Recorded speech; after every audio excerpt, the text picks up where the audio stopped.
everybody. We're here at Table Talk. Tonight I have a great guest with me. His name's Paul Gustfson, and he's from Burlington.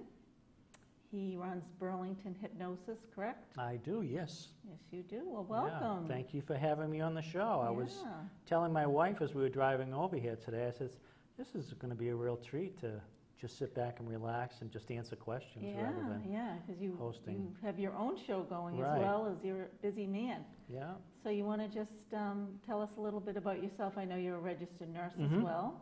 Yeah, I've been a registered nurse since '91 and worked at Mass General and did a lot of years as a hospice nurse, and then decided it was time to change career paths. And I had used hypnosis for public speaking in college, and I decided to explore that potential. And here I am 9 years later. I've been in private practice and do the Healthy Hypnosis TV show and see clients for all sorts of things. Wonderful. Yeah. So how much schooling is involved in the hypnosis program? Well, first of all, there are many different governing bodies of hypnosis or hypnotherapy. The terms are interchangeable. And they all have their own rules and what their criteria is for certification. The program I took was through the National Guild of Hypnotists, which is the oldest and largest governing body in the world. 16 hours of lecture, some exams and some demonstrations for basic, and then for a clinical was 24 hours of lecture, more practical demonstrations and writing sessions, hypnosis sessions, and taking an exam. And the same applied for, I became specialized in irritable bowel syndrome hypnosis, 24 hours of lecture and a lot of writing and demonstrations. So, and there's metaphysical hypnosis, which is the spiritual side of the field, which I did some studying in, and regression therapy, helping people go back in time to points in their current life, or depending on their value systems, going back to previous lives. So I don't do as much of that as I used to, but fascinating field, just fascinating, the mind. Yeah, why wouldn't it be fascinating? But now, do you deal with mental health at all, mental illnesses? Well, I've dealt mostly in that arena. It's been mostly depression. Okay. I mean, the process of hypnosis in general is helping people to get to the inner hard drive, the subconscious. Habits, patterns, values, and beliefs are stored there.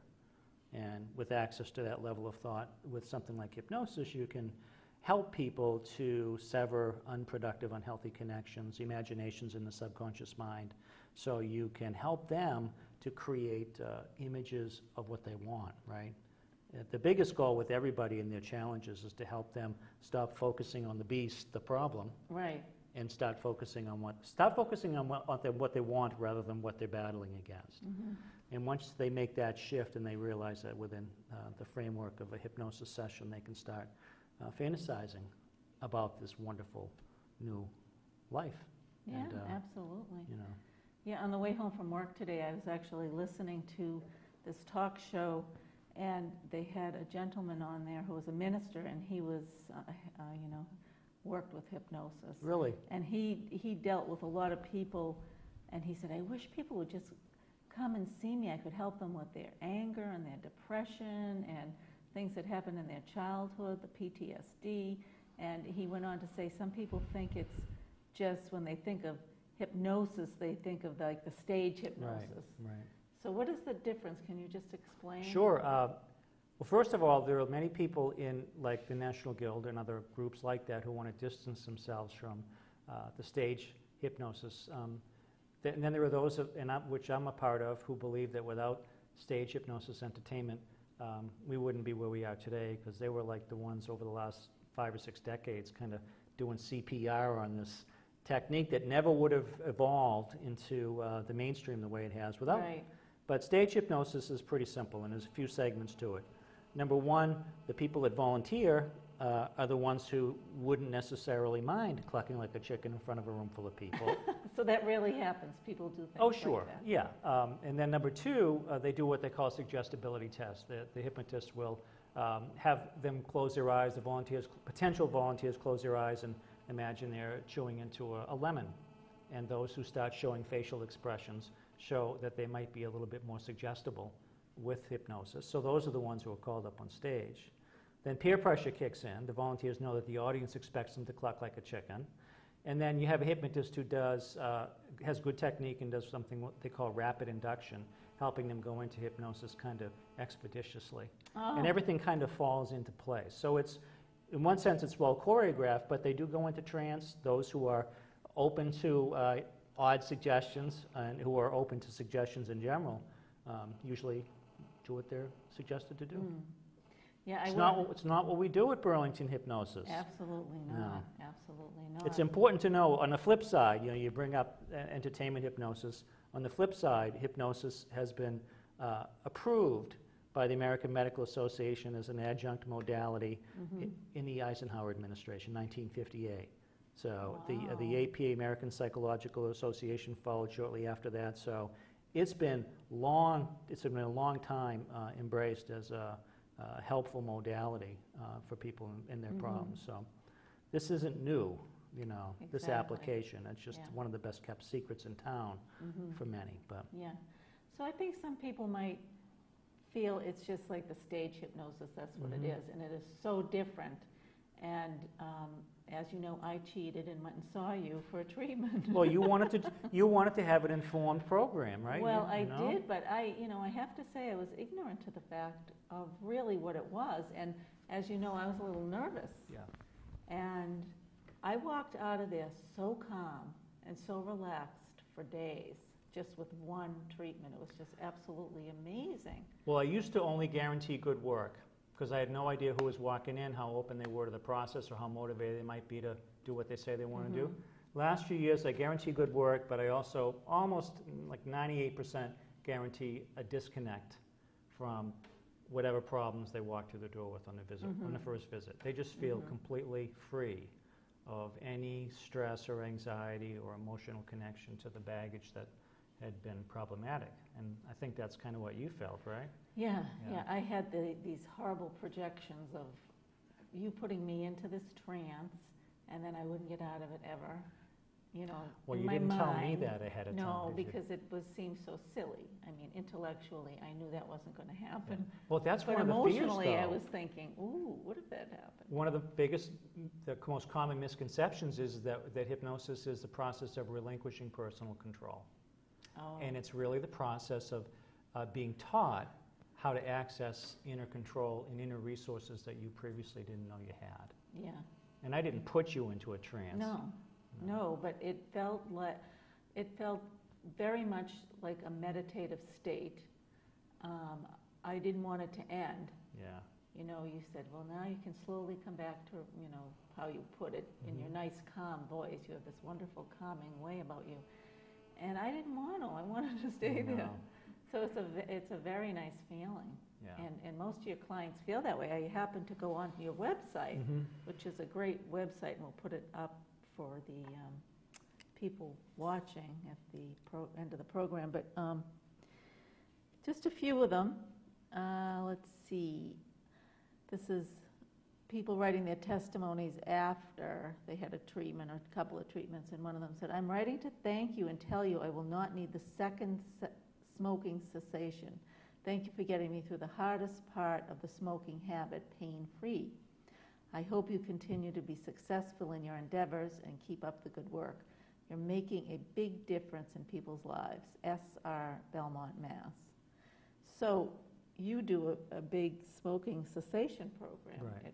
It sounds like, because it was many, many people commenting on your testimonies. Yeah. Yep. And that's huge, because we know what an addiction smoking is. I talk to almost every client about smoking, whether they smoke or not, what I'm describing, hypnosis. The reason is because all smokers know it's going to kill them. There's nobody on this planet who doesn't know, but yet they continue to smoke. And because when a smoker puts a cigarette to their lip for the first time, I used to smoke. It's a horrible experience, right? Yeah. Horrible, horrible, horrible experience. And I describe it this way. If you went to a restaurant you've never been to before and you're excited about having a great meal, they served you the entree, and your first bite, it was the most vile, disgusting thing you've ever had in your life. You would never go to that restaurant again, and you'd never probably order that entree again. But yet, a similar type of revolting experience the first time a smoker puts a cigarette to their lips, a large majority of them continue to smoke. Why is that? Well, when we were very young, when watching the Marlboro Man ride off into the sunset, we had an opportunity to accept or deny the value of smoking. Those of us who accepted, smoking good, every time we saw the Marlboro Man, the commercials, the advertising, parents smoking, it reinforced that pattern, that value. It wasn't a pattern yet, it was a value. Every time we saw it, the root of that value got longer and stronger. Where? In the subconscious, the hard drive. Right. So that even though they weren't smoking yet, the value was there, and each time we saw someone smoke it longer and stronger. Then came time for action, the first cigarette, the body protested violently. Subconscious said, too bad. This is well established, this pattern. And that's what all people, the problems that people have are problems of repetition. Patterns that were established and repeated for years, whether it's unhealthy eating, fear of getting on an airplane, smoking, even with irritable bowel syndrome, the patterns that the body establishes with gastrointestinal difficulty. If it's repeated, it becomes automatic. So we sever the connection, plant the new seed supporting what people want. They go home with the CD just like you did, press play once a day, go to the mental gym, training the mind to completely sever that connection, training the mind to nurture this new seed so that it gets long and strong enough to support their change. That's my speech for the day. Now, you obviously give a CD to take home and work with, but how many treatments does somebody need? Does it depend on the individual person, or is it more the disease, like the smoking or the IBS or the depression? You would think that it would be totally up to the individual and that needed to be judged on a client-by-client basis, but it's really not the case. I was given great advice by a great teacher that I had early on, kind of what she used and how it worked, and I took some of that advice and then I formulated my own opinions. Smokers, you can't do it really. The testimony was great to hear, but I really want, there's a lot of repetition in smoking. The patterns, and because everyone knows it's going to kill them, still they smoke. So it's a strong, difficult pattern to resolve. So I'd see a smoker for 2 visits, 2 hypnosis sessions on visit 1, and on the second visit we'll do a 3rd session. I see people for stress, fear, phobias for 3 office visits. I see people for weight loss. Because of the emotional component, usually with excess weight, it usually takes that extra session to focus on emotional eating for 4 sessions. In irritable bowel syndrome, I see clients for 6 sessions. So, and very few people need more. Very rarely do I have people come back looking for a tune-up or a follow-up session because something wasn't clicking. And I would send out satisfaction surveys halfway, 4 or 5 years into my practice to every client 6 months afterwards. And generally, the success rate after 6 months was around 75%. So the key is to help people connect so positively to the feel-good aspect of this process right from the get-go that they can't wait to get home and press play. And so I kind of present it more as a lifestyle than a situational thing they do just to overcome a problem. So. Yeah, so you have a good success rate, it sounds like. There was one person, I love this because, I think being overweight is one of the most difficult things. I mean, I remember myself, I was overweight with pregnancies, but it was still extremely hard. So imagine these people who have this lifelong problem of obesity. But this woman said, I am the lightest I have been in 15 years. Moderation is my key, along with overanalyzing and overthinking. I appreciate all that you've done for me. This is a person in Woburn, Mass. So I think that's, it just goes to show you that this really, really works. And do you have people that walk in, like somebody like the husband made them go, the wife go? Does it work even if you have this negative attitude? No. I wouldn't think First so. of all, if I get the call from the wife saying my husband needs to smoke, I want to get him in there, when can you see him? I wouldn't take him. Yeah. So have him call me. When he's ready? Yeah. If he